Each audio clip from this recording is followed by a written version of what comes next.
జై భవానీ.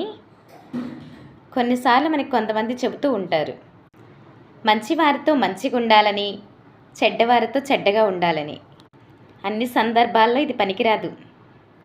మంచి వాళ్ళతో మంచిగా ఉండటం తప్పులేదు, కానీ చెడ్డవాళ్లతో చెడ్డగా ఉండటం దానివలన మనకి చాలా నష్టం. మూర్ఖుడితో వాదన చేస్తే మనం కూడా మూర్ఖుల్లా తయారవుతాం. వజ్రాన్ని వజ్రంతో కొయ్యవచ్చు, కానీ బురదని బురదతో కడగవడం కుదురుతుందా చెప్పండి? మనం మూర్ఖత్వంగా ప్రవర్తించడం వల్ల ఆ మూర్ఖత్వానికి వాడు ఇంకా కోపాగ్నివేశాలతో, ఆ మూర్ఖత్వ బుద్ధితో మన మీద దాడి చేసి అవకాశాలు చాలా ఉంటాయి.